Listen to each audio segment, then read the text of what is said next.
فوئی کہا ولا یحض علی طعام المسکین، یہ وہ شخص ہے جو محتاج کو، مسکینوں کو کھانا کھلاتا نہیں تھا، یہ نہیں دوسروں کو کھلانے کے لیے ابھارتا نہیں تھا، اکساتا نہیں تھا، کھلانا بھی ہے اور دوسروں کو ابھارنا بھی ہے، بھائی بھوکوں کو کھانا کھلاؤ، محتاجوں کو کھانا کھلاؤ۔ میرے بھائیوں، اگر کوئی کام کوئی غیر مسلم کر رہا ہے تو صدق دل سے اس کا اعتراف کرنا چاہیے۔ سکھوں کے گرودوارے میں چلے جاؤ، ہر سنڈے کو کتنا بڑا وہ بیچارے کتنا بڑا وہ لگاتے ہیں، بھوج کا انتظام کرتے ہیں، کھانے پینے کا انتظام کرتے ہیں، لنگر لگاتے ہیں، کوئی بھی آ جائے ان کے دسترخوان پر بیٹھ کر وہ ہر سنڈے کو کھانا بھی کھلاتے ہیں۔ چلے جائیے چاندنی چوک پر اور چلے جائیے آپ میرے بھائیوں ناندیڑ، جس کا پورا نام ہے حضور صاحب کا ناندیڑ، آپ وہاں چلے جائیے جہاں لائن لگی رہتی ہے رکشے والوں کی اور لائن لگی رہتی ہے غریبوں کی، اور وہاں تو بڑے بڑے امیر بھی چلے جاتے ہیں اور کھا کے آتے ہیں۔ اگر کھانا غریب اور مسکینوں کے لیے کوئی کھلا رہا ہے، لنگر کا انتظام کر رہا ہے، اگر کسی کے اندر یہ اچھی صفت ہے تو کھل کر اس کا اعتراف بھی کرنا چاہیے۔ جو کام مسلمانوں کے لیے تھے کہ وہ مسکینوں کو کھانا کھلائیں، محتاجوں کو کھانا کھلائیں، فقیروں کو کھانا کھلائیں، آج یہ صفت ان کے اندر سے نکل گئی۔ ایک موقع پر کھانا، بس شادی ہوگی تو ڈٹ کر کھانا، باراتیوں کو بھی کھلائیں گے، ارے ناک کٹ جائے گی، ان کو پہلے کھلاؤ،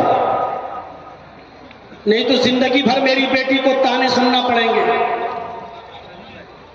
یا پھر ولیمے کے موقع پر، لیکن مسکینوں کو اور فقیروں کو نہیں۔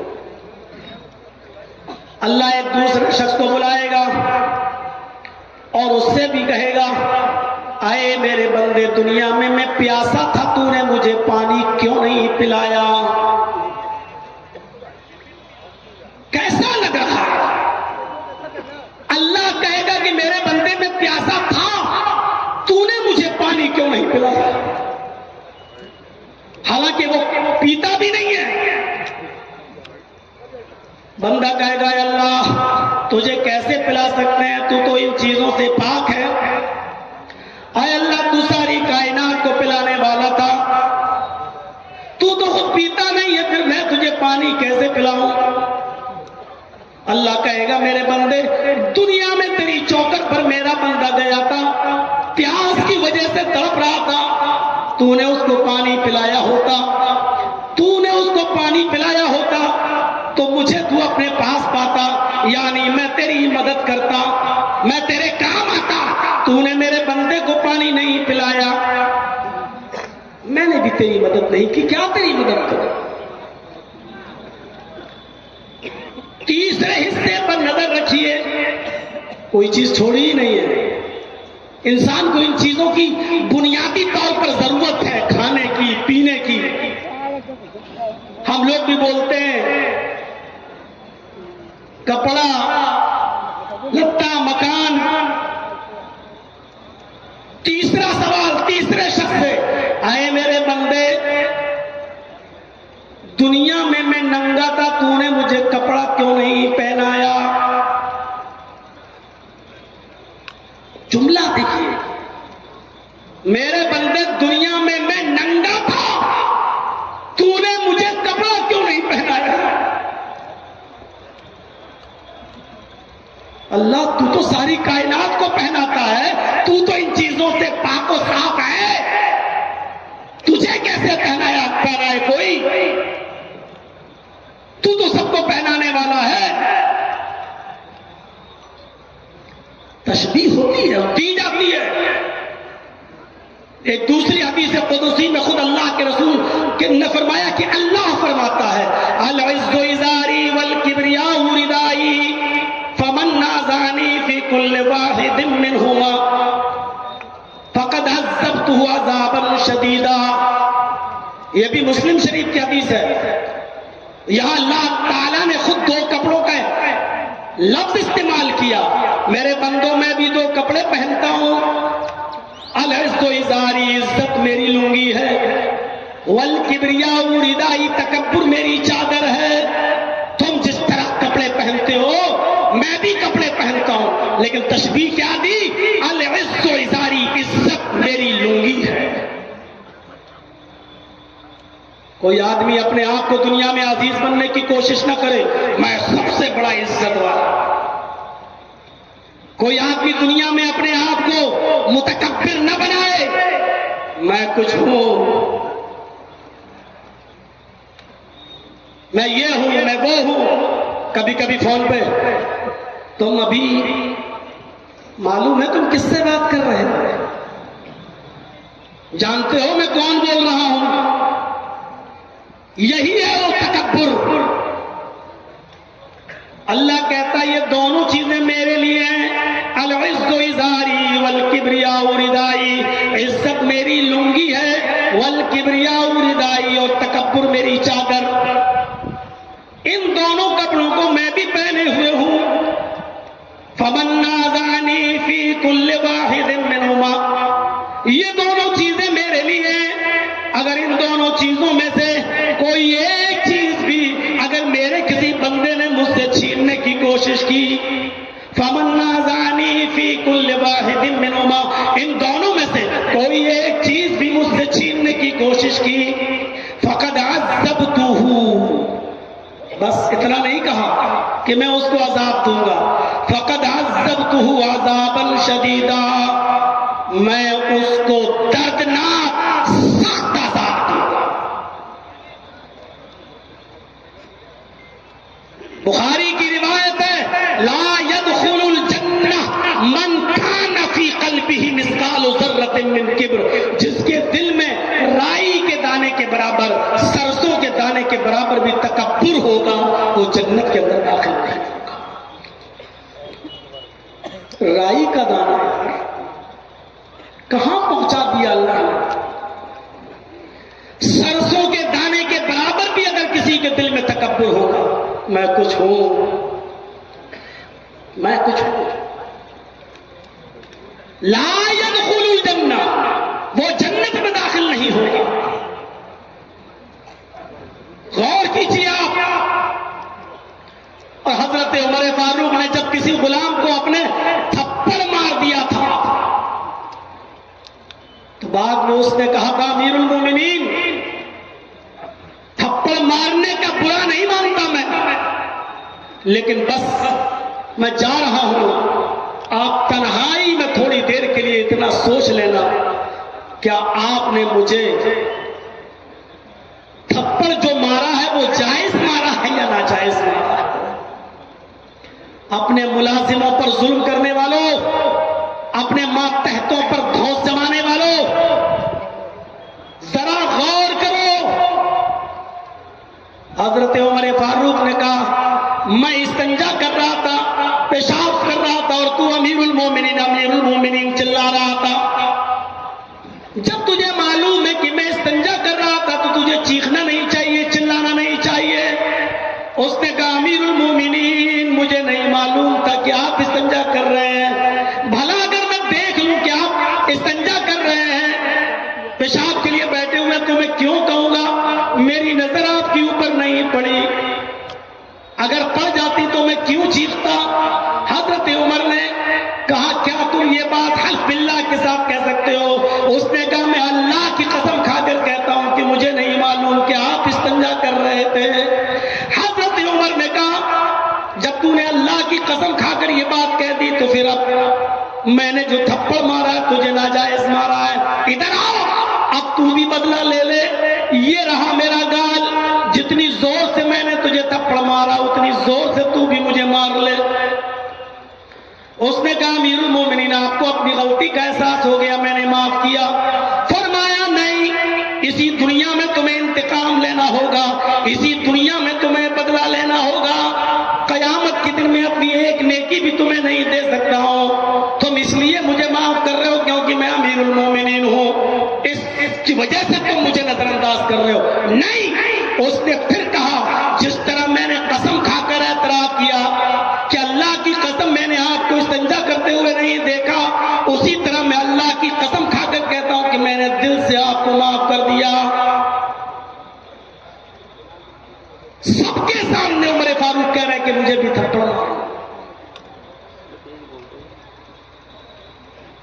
آپ سب کے سامنے اپنی ایک ہلکی سی شکایت نہیں سن سکتے ہو، اور حضرت عمر تو سب کے سامنے کہہ رہے مجھے کپڑا، تکبر کا شائبہ تک نہیں۔ بات تھوڑی سی گھوم گئی، ادھر چلی گئی، میں ننگا تھا، تو نے مجھے کپڑا کیوں نہیں پہنایا؟ کہے گا اللہ تو کیسے ننگا رہ سکتا، تو ساری کائنات کو پہناتا ہے۔ تو اللہ رب العالمین کہے گا میرے بندے تیری چوکھٹ پر پھٹے پرانے کپڑے پہنے ہوئے آیا تھا، تجھے معلوم تھا کہ آدمی بیچارہ غریب ہے، اس کے پاس کپڑا پہننے کے لیے بھی پیسہ نہیں ہے، خریدنے کے لیے بھی پیسہ نہیں ہے۔ تیرے پاس کپڑے کی فیکٹری تھی، کپڑے کا گودام تھا، پیسہ تھا، کپڑا خرید کر اس کو دے سکتا تھا، لیکن تیری چوکھٹ سے وہ نا امید اور نا مراد لوٹا۔ اس لیے اگر تو اس کی مدد کرتا تو میں تیری مدد کے لیے حاضر ہوں، میں تیری مدد کرتا۔ اگر تو اس کو کپڑا پہناتا تو مجھے اس کے پاس آتا۔ غور کرو میرے پیارے ساتھیوں، یہ حدیث حقوق العباد پر کتنی بڑی اہمیت رکھتی ہے، اور کیا بتاتی ہے کہ بھوکے، ننگے، محتاج، غریب ایسے لوگوں کے لیے ہمیں اور آپ کو اس دنیا میں پیدا کیا گیا ہے، اتارا گیا ہے کہ تم زمین والوں پر رحم کرو، آسمان والا تمہارے اوپر رحم کرے گا۔ یہ سب حدیثیں ایسے ہی مسجدوں میں سنانے کے لیے نہیں ہوتی کہ سن لو ایک کان سے اور دوسرے کان سے اڑا دو۔ محمد رسول اللہ ایک جنگ کے لیے اعلان کر رہے ہیں، لوگوں نے اپنے اپنے نام لکھا دیے ہیں، سب تیار ہیں جنگ میں جانے کے لیے۔ اب اللہ کے نبی صلی اللہ علیہ وسلم نے اس جہاد کے لیے لوگوں سے صدقہ مانگا، لوگوں سے تعاون مانگا، لوگوں سے فرمایا آئے لوگوں، ایسے ہی جہاد نہیں ہوتا ہے، تلواریں لینا پڑتی ہیں، تیر لینا پڑتے ہیں، نیزہ لینا پڑتا، گھوڑے خریدنا پڑتے، زین لینا پڑتا ہے، بہت سی چیزوں کی ضرورت ہوتی ہے، پتہ نہیں جنگ میں کتنے دن لگ جائے، خورد و نوش کھانے پینے کی چیزوں کو بھی لینا پڑتا ہے۔ اس لیے اس میں آپ نے اتایا کہ صدقہ کرو، خیرات کرو، جس کے پاس جو حیثیت ہو وہ دے، اپنی اپنی حیثیت کے مطابق تعاون فرمائے۔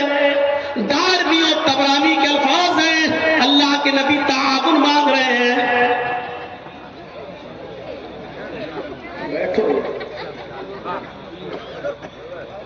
نبی اکرم تعاون مانگ رہے ہیں، اور سنیے جس کے پاس جو کچھ بھی ہے سب دیتے چلے جا رہے ہیں اپنی اپنی حیثیت کے مطابق۔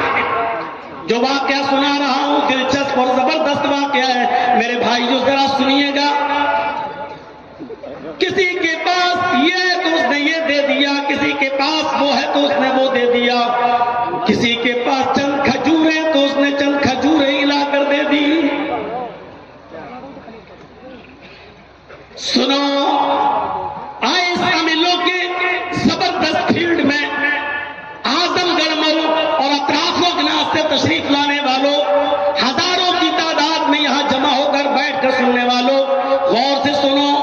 اسی محفل میں ایک صحابی ہیں، انصاری صحابی ہیں، جن کا نام علبہ ابن زید انصاری ہے۔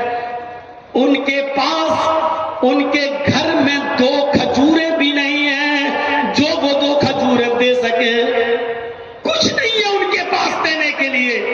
جہاد میں جانا ہے، نام لکھا لیا ہے، لیکن ہر شخص، ہر صحابی صدقہ و خیرات کر رہا ہے، کچھ نہ کچھ دے رہا ہے۔ علبہ ابن زید انصاری کے پاس کچھ بھی نہیں ہے۔ کہتے ہیں مجھے بڑی شرمندگی محسوس ہوئی، مجھے بڑی شرمندگی محسوس ہوئی۔ محفل سے چپکے سے اٹھتے ہیں، سیدھے اپنے گھر جاتے ہیں، عشاء کی نماز پڑھتے ہیں، لیٹ جاتے ہیں، یہی سوچتے ہیں کہ اللہ میرے پاس ایسی کوئی چیز نہیں ہے کہ میں بھی اس کو صدقہ دے سکوں، میں بھی اس کو زکات میں نکال سکوں۔ اللہ کے رسول نے تعاون مانگا، میں نبی اکرم کو دے سکوں، نبی اکرم صلی اللہ علیہ وسلم کو پہنچا سکوں۔ آدھی رات کے بعد اٹھتے ہیں، وضو بناتے ہیں، 2 رکعت نفل نماز پڑھتے ہیں، اور 2 رکعت نفل نماز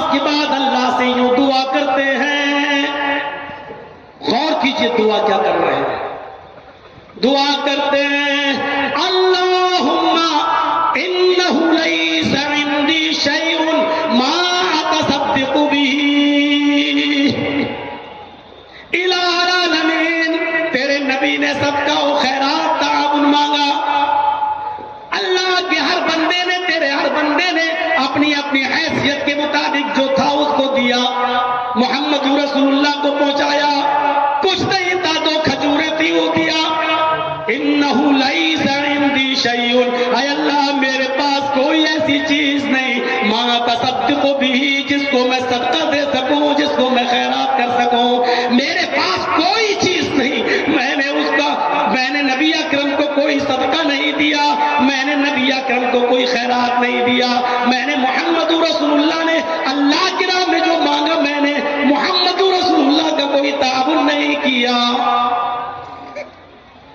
اللہم انی اتصدق بعرضی علی من نالہ. اے اللہ آج میں اپنی عزت کا صدقہ کرتا ہوں. اللہم انی اتصدق بعرضی علی من نالہ. اے اللہ آج میں اپنی عزت کا صدقہ کرتا ہوں. اگر تیرے کسی بندے نے میری عزت لی ہو، مجھے گالی دی ہو، میرے اوپر ظلم کیا ہو، میرے اوپر ستم ڈھایا ہو، میرے ساتھ کوئی زیادتی کی ہو، اے اللہ میں تیری خوشنودی اور رضامندی کے لیے میں اس کو معاف کر رہا ہوں. اے اللہ یہی چیز میں صدقہ کر رہا ہوں. اے اللہ یہی میں خیرات کر رہا ہوں. اے اللہ میری اسی صدقے کو قبول کر لے.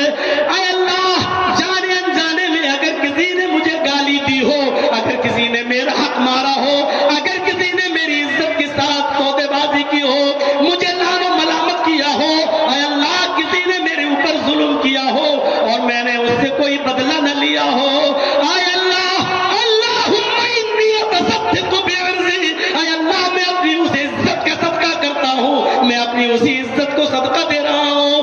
اے اللہ جس نے بھی میری عزت سے کھلواڑ کیا ہو، میں اس عزت کو صدقہ کر رہا ہوں. یہ کہہ کر وہ شخص ہو جاتا ہے اور فجر کی نماز پڑھنے کے لیے مسجد میں جاتا ہے. امام کائنات نے جناب محمد رسول اللہ نے نماز فجر پڑھائی اور فجر کی نماز پڑھانے کے بعد آپ نے اعلان کیا این المتصدق هذه اللیلہ. آج کی رات صدقہ کرنے والا کہاں ہے؟ آج کی رات خیرات کرنے والا کہاں ہے؟ سب ایک دوسرے کو دیکھ رہے ہیں. سب نے جو صدقہ کرنا تھا دن ہی میں کر لیا، جس کو جو دینا تھا اس نے دن ہی میں دے دیا. رات میں تو کسی نے صدقہ ہی نہیں کیا ہے. اور اللہ کے نبی کہہ رہے ہیں این المتصدق هذه اللیلہ. آج کی رات جس نے صدقہ کیا وہ کہاں ہے؟ تھوڑی دیر کے بعد علبہ ابن زید انصاری نے کہا اللہ کے رسول میں یہاں ہوں. آپ نے کہا ادھر آؤ. حضرت علبہ ابن زید سے کہا ابشر فوالذی نفسی بیدی، تمہیں خوشخبری ہو، تمہارے لیے خوشخبری ہے اس ذات کی قسم جس کے قبضے میں محمد کی جان ہے. ابھی ابھی جبریل نے مجھے بتایا ہے کہ جاؤ آج کی رات صدقہ دینے والے سے کہہ دو کہ اللہ رب العالمین نے تمہارے صدقے کو مقبول صدقے میں لکھ لیا ہے. تمہارا صدقہ قد کانت قد کتبت فی الزکاۃ المقبلہ، اللہ رب العالمین نے مقبول زکات میں اس کو لکھ لیا ہے. یعنی تمہارا کل رات آج کی رات جو صدقہ تھا اللہ نے اس کو قبول کر لیا ہے. میرے پیارے ساتھیوں غور کرو، یہ بہت بڑی ظلم و زیادتی ہے کہ ہم کسی کے اوپر ظلم کریں، ہم کسی کے اوپر زیادتی کریں. یہاں تک کہ اگر ہم نے کسی کو گالی بھی دی ہے معاف کیجئے گا تو یہ بھی اس وقت تک معاف نہیں کرے گا اللہ جب تک وہ بندہ آپ کو معاف نہ کر دے جس کو آپ نے گالی دی ہے. یہ بھی کبیرہ گناہوں میں شامل ہے، کبیرہ گناہوں میں شامل ہے میرے بھائیوں.